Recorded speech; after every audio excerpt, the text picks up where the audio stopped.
Assalamualaikum warahmatullahi wabarakatuh.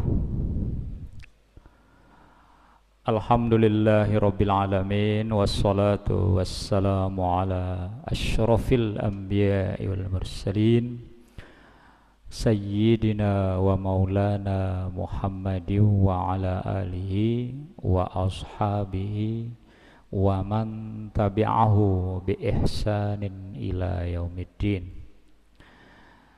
Asyhadu an la ilaha illallah wahdahu la syarikalah wa asyhadu anna Muhammadan abduhu wa rasuluh la nabiyya ba'dah. Puji syukur kita haturkan kehadiran Allah Subhanahu wa taala atas limpahan rahmat dan karunia-Nya kepada kita semua. Alhamdulillah, pada hari ini Selasa ba'da maghrib tanggal 25 Oktober 2022 kita bisa muwajahah ya di sini dalam majelis yang insyaallah penuh berkah ini, dan saya mendoakan semoga yang hadir pada kajian ini dimudahkan segala urusannya oleh Allah Subhanahu wa taala. Yang kuliahnya nanti cepat selesai ya. Yang belum dapat jodoh semoga segera dapat jodoh gitu. Aminnya kok lebih banter ini ya. Oke, yang jelas kita sharing saja pada kajian ini, dan tentu saja dalam niat kita untuk thalabul ilmi. Salawat dan salam tak lupa pula kita haturkan kepada junjungan kita Nabiullah Muhammad sallallahu alaihi wasallam. Beliau adalah seorang revolusioner ya, yang membawa perubahan yang luar biasa. Bahkan sejarawan sekaliber John L. Esposito itu mengatakan bahwa Nabi Muhammad itu adalah seorang yang mampu membuat dan membawa peradaban yang luar biasa, dan titik mulainya itu adalah di Madinah. Dan kehebatan beliau juga diakui oleh orang yang bukan muslim juga, sama dengan Esposito. Dalam riset yang dilakukan menurut kita cukup objektif ya, yaitu Michael Hart. Dia penulis 100 tokoh berpengaruh di dunia dan menempatkan Nabi Muhammad itu pada urutan teratas atau nomor 1. Luar biasa ya.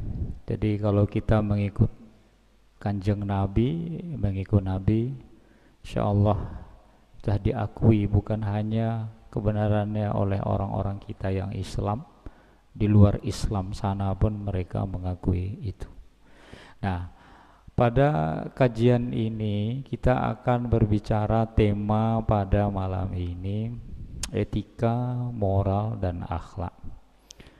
Tapi ada pertanyaan yang ingin saya katakan, seberapa penting sih ya etika, moral, dan akhlak itu, sebelum nanti kita jelaskan apa perbedaannya. Ya, kalau kita melihat dalam teorinya ya, secara umum etika, moral, akhlak ya, itu di dalam pengertian tertentu sama.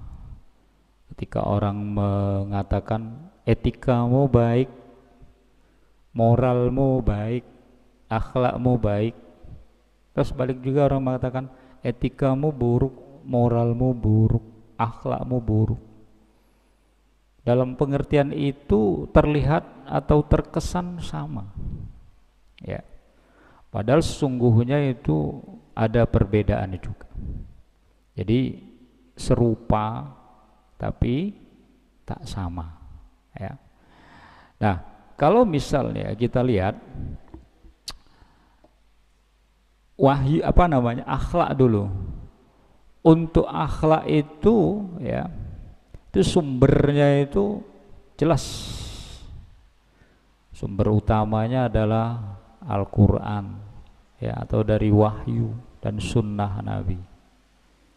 Nah, sementara kalau etika itu dari potensi akal atau rasio.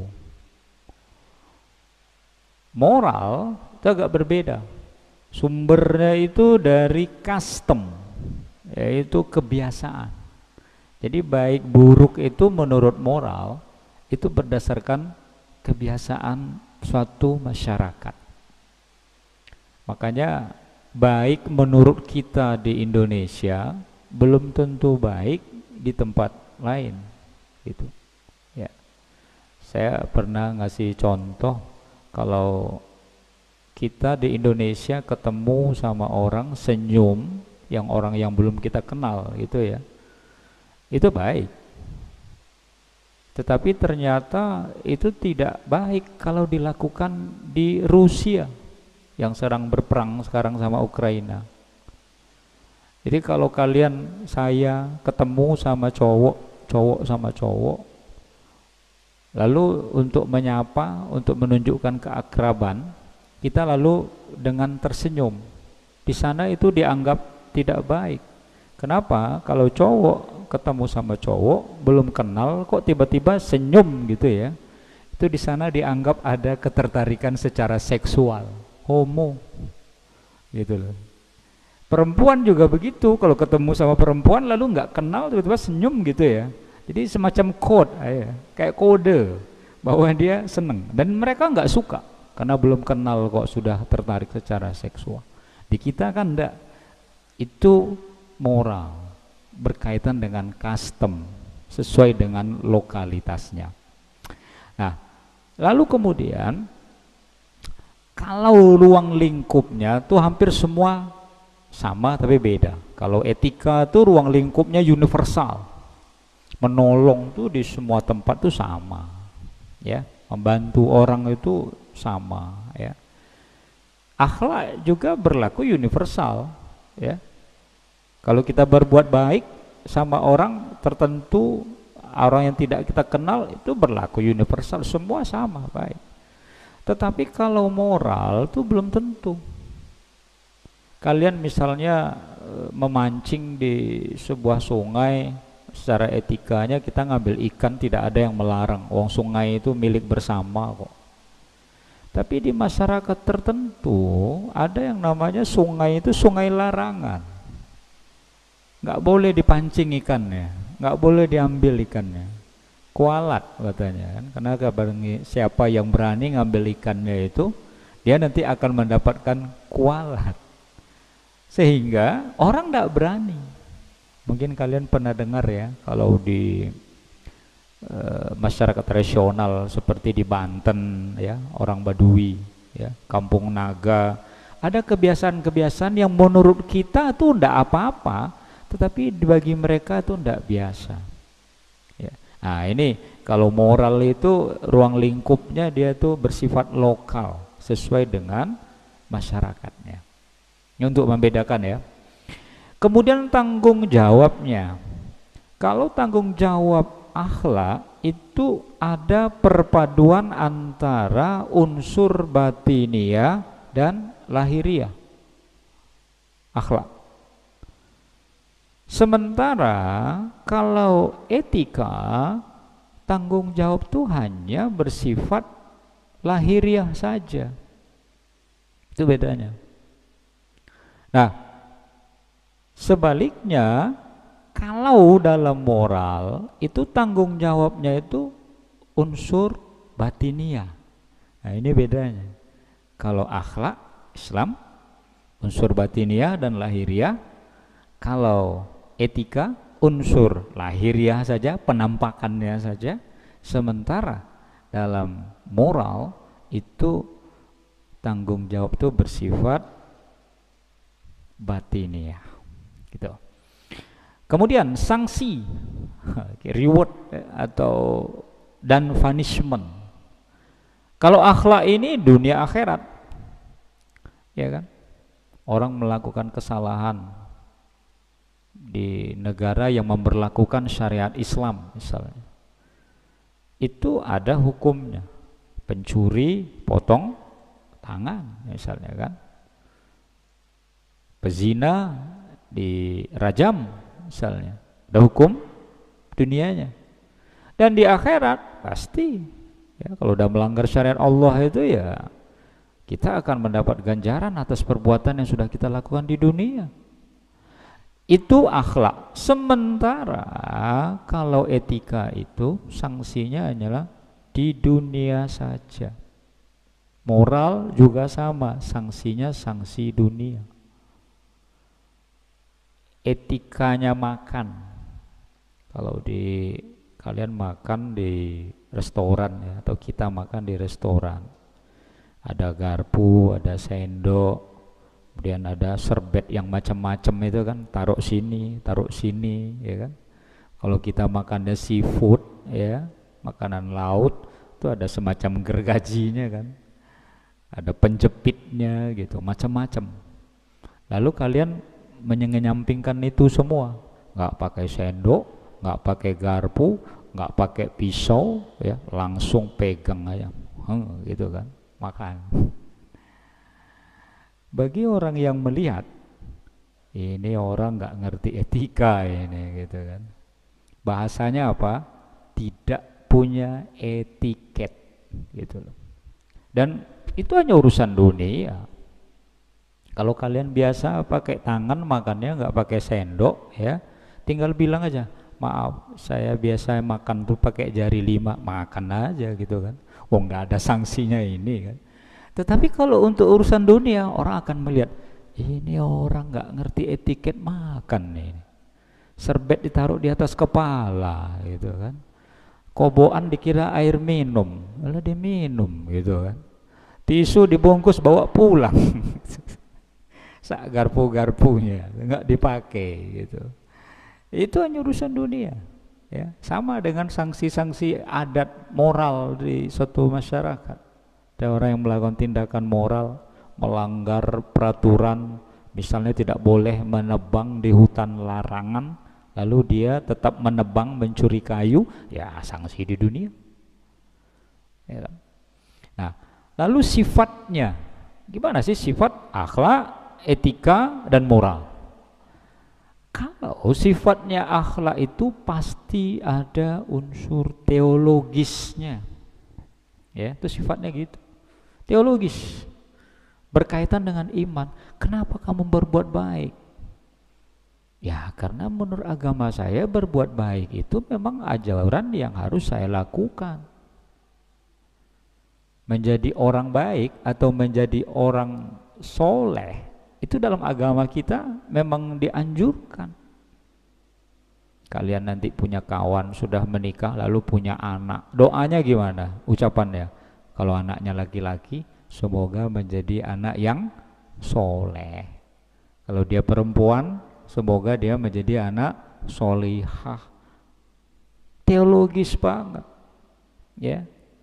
Kenapa? Karena memang sumbernya wahyu. Sehingga ketika kita mengucapkan kata-kata yang baik, itu memang ajaran agama. Qaulan sadida, ucapan yang lemah lembut, ada dalam Al-Quran.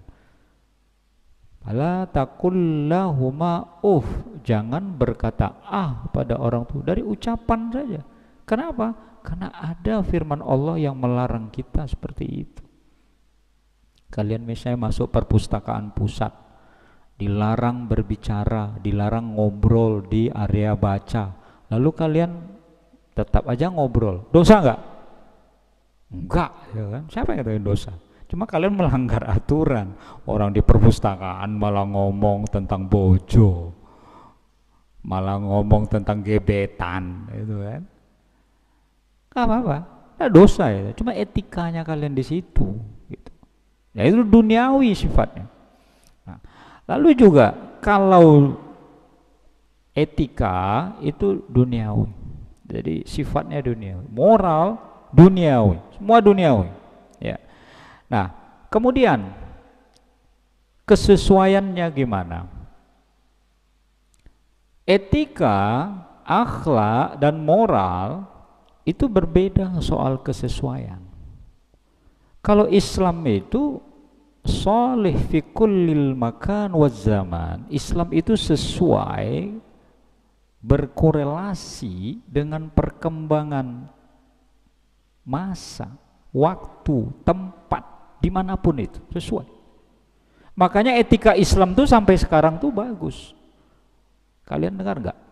Sekarang kalian jangan suka ketipu loh. Kalau orang non muslim, kamu nanti berangkat nggak? Insya Allah berangkat, padahal dia non muslim. Biasa mereka gitu. Lihat aja di selebriti kita tuh, biasa. Alhamdulillah sehat, alhamdulillah saya baik-baik saja. Mereka sudah begitu. Kenapa? Padahal bahasa Arab kan itu kan. Dan kalimat-kalimat itu kan kita yang orang Islam yang mengucapkan. Mereka bisa saja mengucapkan selamat pagi, selamat siang, selamat sore. Kita mulai dengan Assalamualaikum warahmatullahi wabarakatuh. Ada doa di situ. Gitu loh. Ketika kita mengucapkan selamat atas kamu, ya selamat siang, selamat pagi, monggo, selamat malam, selamat bobo gitu ya. Tetapi warahmatullahi wabarakatuh. Semoga kamu mendapatkan rahmat dan berkah Allah. Luar biasa. Dan itu sesuai dengan perkembangan zaman. Dan orang-orang non muslim pun sudah terbiasa mereka mengucapkan kata-kata seperti itu. Nah, sementara kalau etika kemudian moral itu bisa berkembang tapi tidak sesuai dengan perkembangan zaman. Saya berikan contoh saja. Dulu orang Badui tidak mau pakai HP kan. Sekarang mereka sudah pakai HP, Badui luar. Karena kalau yang datang dari luar tuh mereka tolak. Sekarang mereka sudah biasa. Dulu orang pedalaman, suku-suku tradisional, suku-suku primitif, nggak mau memakai baju, nggak mau dibikinkan rumah gitu kan, karena itu melanggar ajaran moral dari nenek moyang mereka. Tinggal tuh dengan alam, rumah tuh lantainya tanah, atapnya daun, tiangnya kayu, semuanya alam, sangat natural. Sekarang tidak, berubah mereka ya. Nah, jadi dari sini kita melihat bahwa ada memang perbedaan-perbedaan, walaupun juga ada persamaan-persamaan. Jadi kalau nanti saya ngomong akhlak, etika, tapi kaitannya dengan perbuatan, dengan moral, itu sama. Nah, tapi supaya menarik ya, karena ini filsafat gitu ya, kita harus melihat filsuf itu loh, bicara tentang itu. Aristoteles mengatakan bahwa etika itu adalah terminus technicus. Kenapa dia menyebut terminus technicus? Karena etika itu adalah sebagai sebuah ilmu. Makanya saya dosen etika, saya mengajarkan ilmu tentang etika sebagai sebuah ilmu.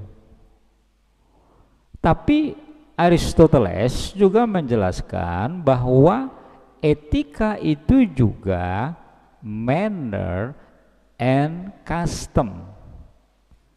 Bahwa etika itu juga merupakan tata krama dan kebiasaan. Jadi dalam pengertian ini Aristoteles membuat dua pengertian. Satu sebagai sebuah ilmu, dalam kurung teori tentang etika. Ya.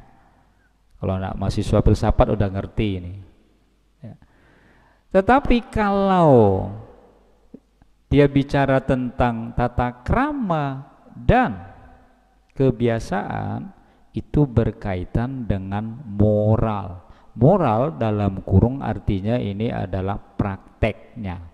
Kalau yang pertama teorinya, kalau yang kedua prakteknya. Jadi secara garis besar Aristoteles ingin mengatakan kepada kita etika sebagai ilmu, etika juga sebagai sebuah tindakan moral, kebiasaan-kebiasaan baik yang harus kita lakukan, tata krama yang baik yang kita lakukan. Nah, sekarang untuk menjawab kenapa penting banget itu etika. Ya. Karena kalau kita mengatakan pentingnya etika, banyak filsuf bicara tentang etika. Ya. Dari Islam itu yang terkenal itu ada Ibnu Miskawai, yang paling terkenal ya, kitabnya Tahdzibul Akhlaq. Ada Imam Al-Ghazali, banyak buku beliau itu. Kalian bisa baca Ihya Ulumuddin, kalian bisa juga baca Al-Munqis Minad Dhalal, bisa juga baca Mishkatul Anwar, saya juga baca Tahafut Falasifah yang banyak disalah pengertian oleh orang, dan beberapa karya dia itu.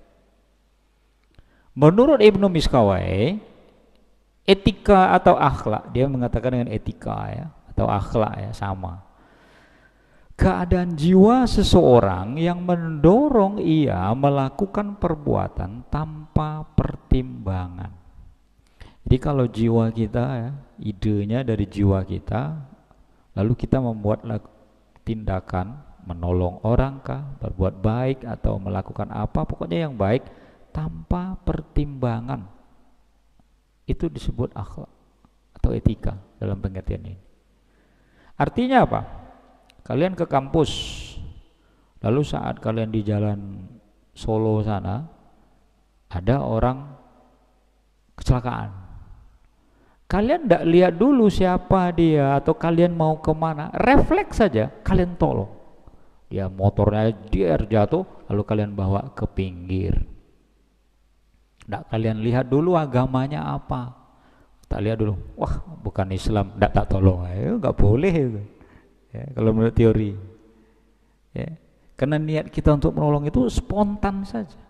Makanya untuk ngetes orang baik itu, khusus kalian ya, laki-laki dan perempuan ini, anak-anak muda itu lihat kesehariannya itu. Dan yang paling gampang tuh saat dia kaget, kalau di depan yayangnya tuh ngomongnya baik aja semua, yang enak-enak aja gitu kan. Tapi kalau sama temannya kelihatan aslinya. Coba kaget, kalau dikagetin di depan yang astagfirullahaladzim, kalau ngeliat sesuatu Masya Allah, Subhanallah gitu kan, kelihatannya bagus banget gitu ya. Tapi coba dikagetin temannya, bukan yayangnya, woi buset loh gitu kan.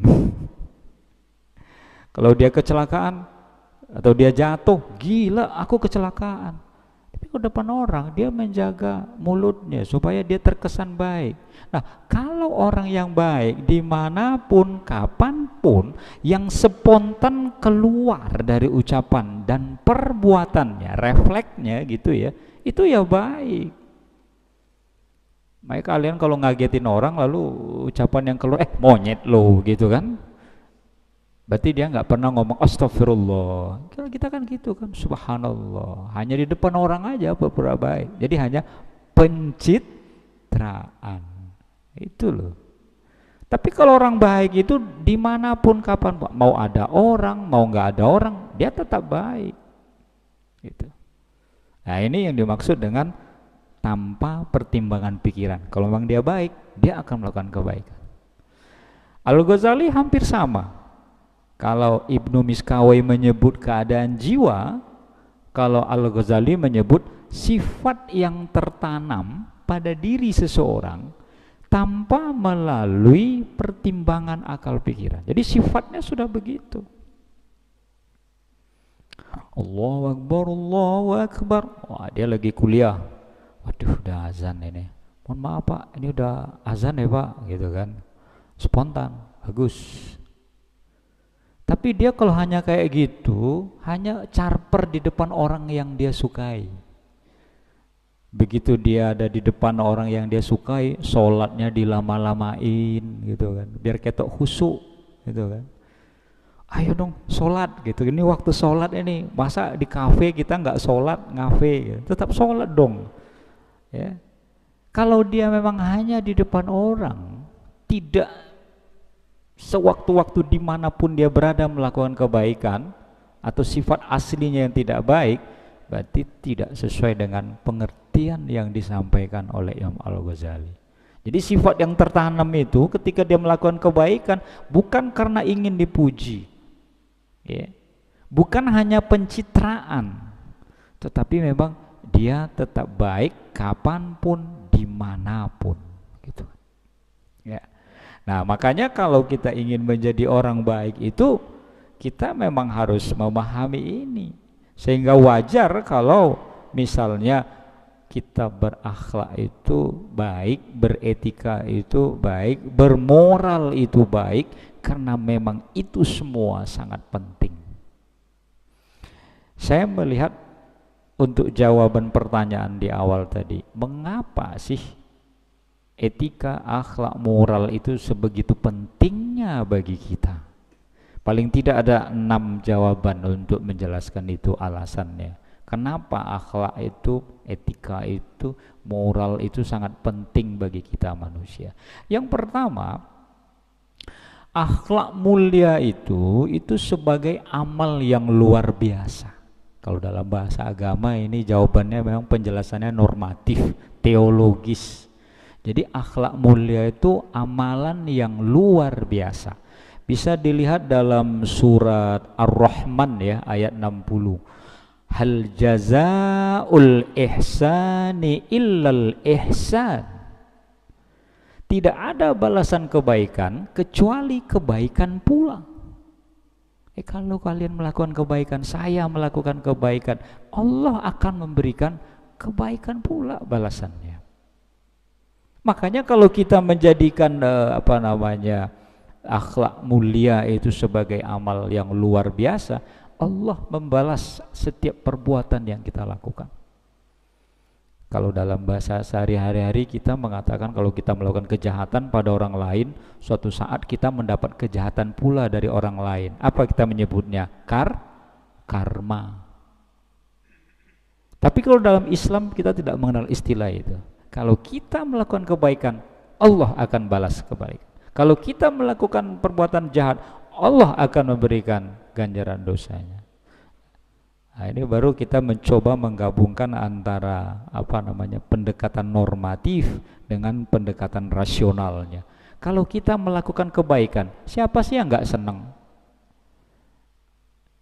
Apapun agama orang, kalau kita menolong orang, orang pasti senang kok. Apapun agama orang, kalau kita membenci orang, orang nggak akan suka sama kita. Makanya kalau dikatakan akhlak mulia itu sebagai amalan yang luar biasa, karena memang balasannya luar biasa.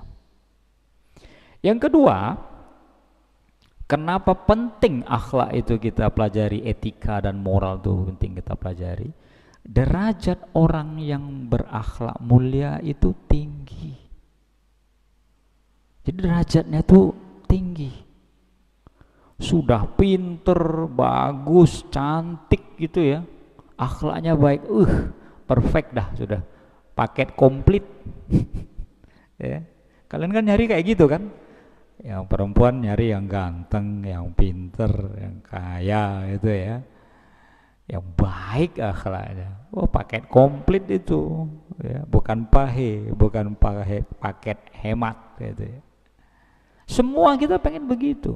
Kenapa? Karena memang kita menghormati seseorang itu karena memang akhlaknya.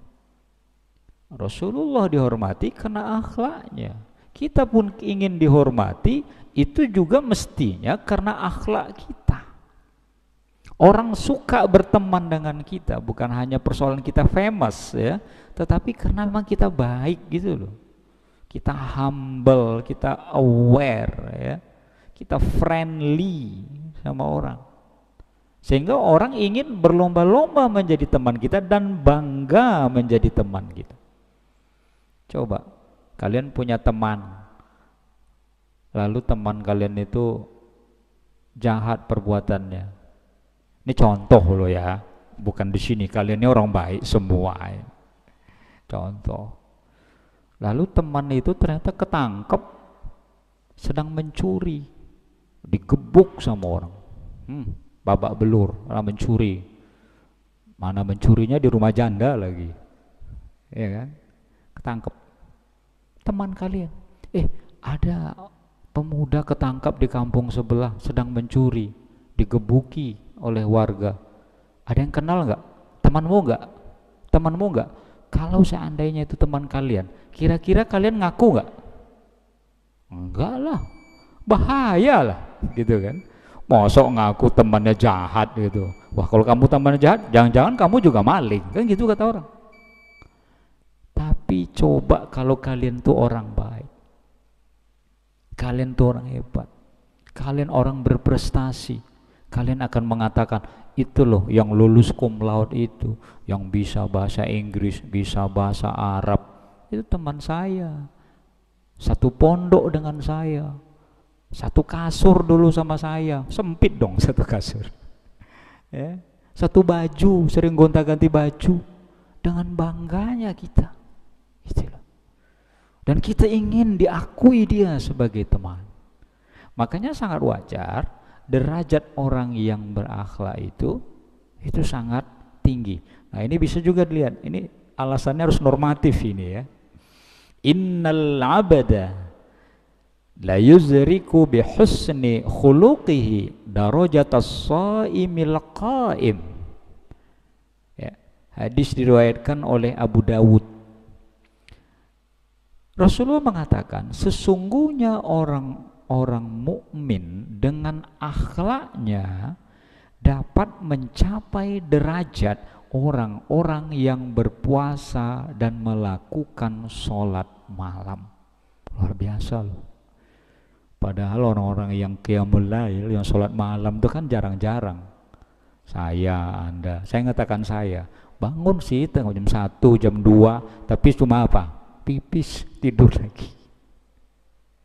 Coba sholat tahajud, betapa bagusnya kan? Karena berat. Ada yang sebagian, kenapa kamu nggak sholat? Wudu, sholat. Saya kalau wudu, sholat, bangun jam 1, terus tidur lagi, nggak bisa katanya, karena mukanya udah basah karena wudu.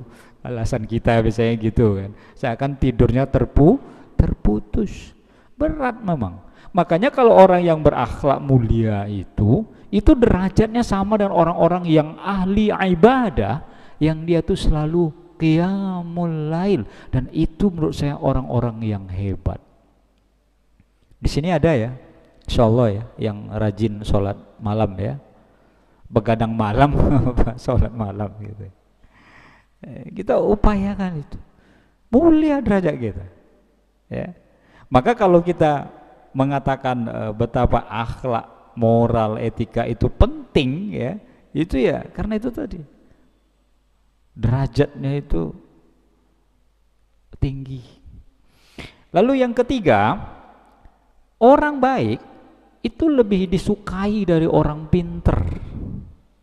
Pinter tapi sombong, suka nggak kalian? Enggak kan?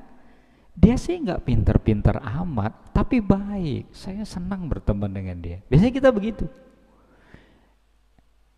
Dia sih nggak kaya, tapi orangnya baik banget. Kita senang. Karena apa? Karena orang baik itu lebih disukai dari orang pinter sekalipun. Bukan berarti kalian, saya baik aja nggak usah pinter. Kalau kalian baik, pinter, itu paketnya komplit itu. Kalian lebih disenangi lagi gitu loh. Ya. Ada orang pinter tapi sombong, orang nggak mau. Apa itu? Ya. Dia ilmunya tinggi tapi sombong, buat apa? Pinter tapi sok, nggak suka gitu ya. Ada kok orang kayak gitu. Dia merasa dirinya paling pinter, standarnya apa? Nilainya bagus sendiri, sehingga orang lain dianggapnya bodoh, ya, nggak pinter. Ada itu orang kayak gitu. Menurut saya itu tidak baik. Ya kalau kalian itu baik, kalian pinter, itu top lagi itu. Ya, kita ya, bukan hanya kalian, kita semua. Kita berharapnya seperti itu. Lalu yang keempat adalah, kalau ilmu itu hanya bermanfaat ya bagi orang yang berakhlak baik, ya, ilmu berada di tangan yang salah, itu bahaya. Pisau yang tajam di tangan chef master chef. Dia merajang-rajang bumbu, ya, memasak. Dia nanti racik ini, rajang ini, rajang itu. Dia kasih bumbu jadi enak, semua orang suka. Tapi kalau dipegang oleh preman, pisau yang tajam itu gimana? Untuk ngancem orang kan? Bisa juga untuk menikam orang. Makanya kalau ilmu hanya akan berguna atau sangat bagus bila di tangan orang yang berakhlak mulia. Kalian ilmunya bagus, tinggi, pinter, tetapi akhlak kalian baik, ilmu yang kalian miliki itu bermanfaat untuk orang lain. Nah, ini yang terakhir, menularkan akhlak lebih utama daripada menularkan ilmu. Jadi kalau kalian mengajarkan kebaikan-kebaikan kepada orang lain, itu lebih utama daripada kalian mengajarkan pelajaran ini, pelajaran itu. Bukan berarti mengajarkan pelajaran tidak baik, tapi mengutamakan ajaran-ajaran baik kepada orang lain itu lebih baik daripada kita menularkan ilmu. Makanya banyak kan orang-orang yang berilmu itu rusak. Kenapa? Karena ilmunya itu yang membuat dia sombong. Karena ilmunya itu yang membuat dia lupa diri. Tetapi ketika seorang yang berilmu, akhlaknya baik, ilmu yang ada padanya itu membawa kemanfaatan. Kalian pernah dengar kan? Atau pernah nonton film Titanic? Ya. Saya nontonnya itu di bioskop pas saya masih muda, kan udah lama itu filmnya. Kalau sekarang kalian bisa lihat di YouTube.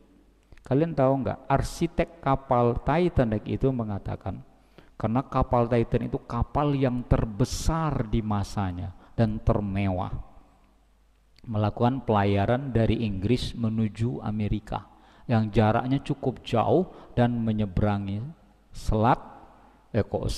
laut ya, samudra ya. Dari Inggris menuju Amerika itu jaraknya kan jauh tuh. Ya, apalagi samudra itu kan sangat luas ya, sangat dalam. Dia dengan sombongnya mengatakan, kata arsiteknya itu, kapal ini adalah kapal yang terhebat di masa ini. Tuhan pun tidak akan mampu mengaramkannya. Bukan mengharam ya, mengaramkannya, menenggelamkannya.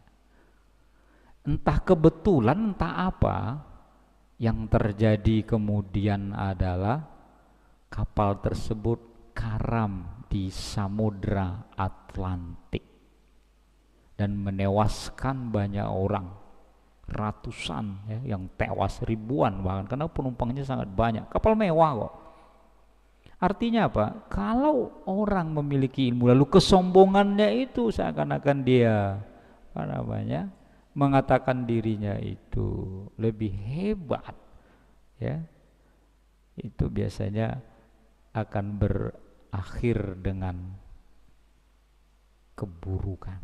Nauzubillahi min dzalik. Nah, maka kita menularkan akhlak yang lebih baik atau akhlak baik itu lebih utama dari menularkan ilmu. Dan orang yang berilmu itu tentu baik, tetapi alangkah lebih baiknya orang berilmu plus berakhlak. Mungkin itu poin saya ya. Tapi sebelum saya tutup, saya ingin menyampaikan quotes ya dari Aristoteles Al-Mukarram. Kita adalah apa yang kita kerjakan berulang kali.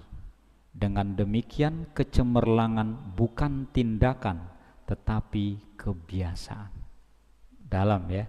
Jadi kita itu kalau ingin sukses itu melakukan sesuatu itu secara berulang-ulang. Dan itu adalah kebiasaan. Dan orang yang biasa belajar baik, dia akan menjadi orang sukses. Orang yang berbuat baik dan selalu dibiasakan, dia akan menjadi orang baik. Terima kasih. Saya silakan kepada moderator.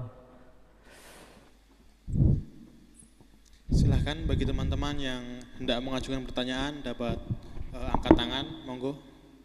Ada enggak yang ingin bertanya? Ada?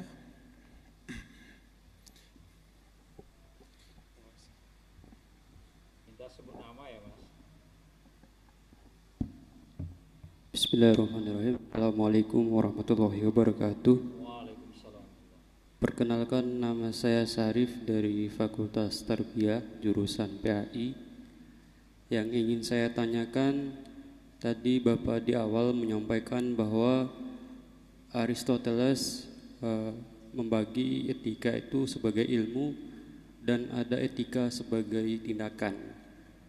Nah, yang ingin saya tanyakan adalah apa yang menjadi penghalang antara kedua hal tersebut? Penghalang atau yang menjembatani antara etika sebagai ilmu dan sebagai tindakan. Yang ditanya apanya? Perbedaannya apa, Pak? Yang menjembatani antara keduanya itu, Pak. Misalkan ada orang yang paham ilmu tentang etika, tapi tidak jarang juga tidak menjalankan itu. Atau ada juga orang yang sangat baik, tapi ketika kita nanya, kamu belajar filsafat etika dari mana, dia tidak bisa menjawab. Nah, apa yang menjembatani kedua hal tersebut? Demikian. Assalamualaikum warahmatullahi wabarakatuh. Waalaikumsalam. Baik, Mas. Langsung saya jawab ya, biar ingat. Ya, saya harus menjelaskan latar belakang ya. Kalau jelaskan memang ada aspek sejarahnya. Jadi kalau di filsafat Yunani itu ya, ada yang namanya etika keutamaan dalam teorinya Aristoteles ya. Etika nihomachia ya. Jadi dalam etika nihomachia itu bahwa melakukan hal baik itu utama. Melakukan hal baik itu utama ya. Karena memang teori etika seperti itu.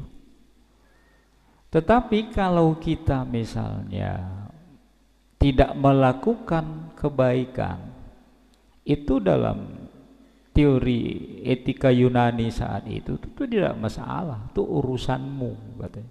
Kalau kamu mau lakukan, monggo.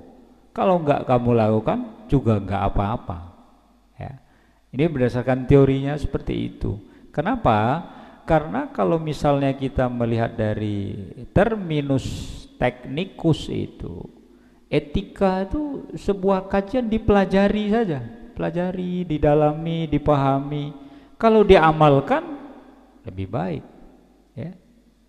Itu utama. Tetapi kalau misalnya tidak dilakukan dan tidak diamalkan, tidak ada sanksi hukum bagi orang yang tidak melakukan kebaikan. Jadi kalau misalnya kita ingin menjadi orang baik, good. Tapi kalau kita tidak ingin menjadi orang baik, kita diam saja suka-suka kita, itu tidak ada masalah. Karena yang utama itu menurut mereka itu adalah melakukan tindakan baik. Yang tindakan baik yang kita lakukan itu ada membawa kemanfaatan bagi kita dan orang lain. Nah, kalau kita hanya mempelajarinya saja, teori-teorinya itu, terminus technicus itu, lalu kita tidak menggambarkannya dalam kehidupan, mengejawantakannya dalam hidup, itu tidak ada sanksi apa-apa dalam kacamata teori etika Yunani. Berbeda kan dengan Islam kan, ngerti tapi tidak diamalkan. Al-ilm bila amalin kasyajarati bila thamarin. Jadi kalau ilmu itu enggak diamalkan ya, pepatah Arab mengatakan sama dengan pohon buah tapi tidak berbuah. Tanam rambutan enggak berbuah, tanam duren enggak berbuah, tanam kelapa enggak berbuah. Padahal batangnya sudah ditowel gitu ya Mas. Biar dia berbuah, enggak juga berbuah. Enggak ada manfaatnya. Lain kita halnya menanam pohon seperti di sekitar kampus kita, masjid kita ini kan, bukan pohon buah misalnya kan, memang kita nggak berharap dia berbuah. Yang kita cari dia adalah rindangnya, oksigennya yang banyak dan menyejukkan kita. Bedanya dengan Islam di situ.